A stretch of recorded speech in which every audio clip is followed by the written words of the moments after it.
Hello, this is Eric at Prince George Ford, and we're taking a look at the all-new 2021 Ford Bronco in a Badlands trim and powered by a 2.3-liter EcoBoost engine, providing you with excellent power and fuel efficiency with a 7-speed manual transmission. First, looking at the highly modular front steel bumper with a big old skid plate and a brush guard mounted on the front, sitting on some 33-inch off-road tires. You've got rock sliders down below for some more armor. You have a soft top on top, so you can fold it back if you want to have a nice breeze, but let's take a look inside. And first, looking in the back, where you have your swing door that opens with your 5th full-size spare on the back. And here you have a pretty rugged cargo area that can always be expanded by folding down the rear seats.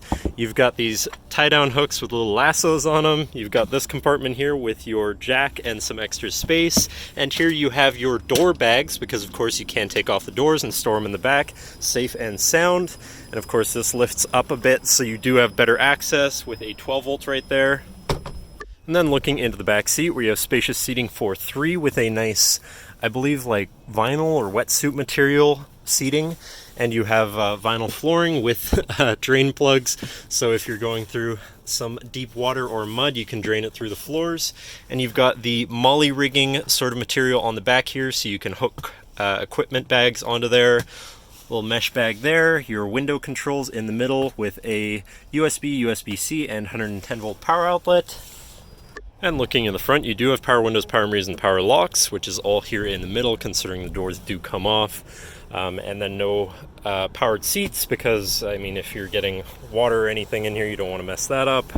Now, sitting in the vehicle with it running and looking at the steering wheel, on the right-hand side, you have your hands-free phone and radio controls, as well as your controls for your center info screen here, where you can look at your digital speedometer, RPMs, your fuel economy, trip information, off-road status, that's pretty important, your tire pressures, and your My View, which is actually what we were looking at there, because you can go into your trip and fuel, look at all of your trip information, average speed, auto start stop status, all of your off-road information here you can look at, your navigation controls, phone controls, and audio controls, as well as settings for your screen and some other features around your vehicle.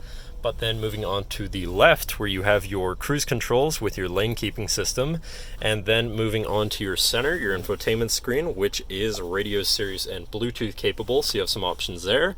You have your Bluetooth phone controls, navigation screen, so you're hopefully not going to get lost, whatever apps you may have installed, settings for your screen, and some other features, and then your general vehicle features such as driver assistance, zone lighting, towing, and owner's manual. But then shifting into reverse, you do also have a backup camera with a full 360 view, so you can see all around your vehicle, with dynamic hitch view, so you can zoom in and have an easier time hooking up a trailer. And above that, you have some of your 4x4 functions, such as your rear sway bar disconnect, I believe, and your front and rear locking differentials, traction control shutoff, and hazards. And up here you have a little mounting point for a sort of rail where you can mount a GoPro or something like that if you want to record your trips. And then moving down, you have your media controls, as well as your camera view again, your auto start stop shut off, and your park assist sensor shut off. Then you have your climate controls here with dual zone front climate and heated front seats, so you can stay cozy in those colder months. And then down below you have this cubby area with a USB and USB-C. Here you have your 4x4 selector or shifter, so you have 4 low, 4 high, and 4 auto, as well as your trail control mode. Here is the center button for, or actually hill descent control, and then you have your GO.A.T modes, so for going off-road or whatever else, you have eco, slippery, mud ruts, sand, Baja, and rock crawl mode, and that goes all the way back to the left, so you have quite a few modes there for getting around in different terrains. Here, of course, you have a big old grab handle to hold on to, and then one of the more important parts of the vehicle, your 7-speed manual transmission. So you have 6 main gears, and then C, which is your crawl gear for when you're going off-road. And then here you have a nice, of course, nameplate from the Dearborn factory. You have a little cubby, 2 cup holders, all of your windows and mirror controls there, since they can't be on the doors as they come off.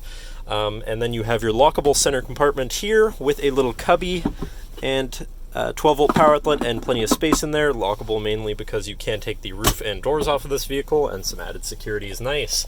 Then looking up, you have 6 upfitter switches here, which can be wired up however you please, and of course, highly modular vehicle. Roof comes off, doors come off, everything can be customized, but that should cover our look at the interior. So now if you're interested, feel free to give us a call at 250-563-8111 or just come on down to the dealership and have a look for yourself, and have a nice day.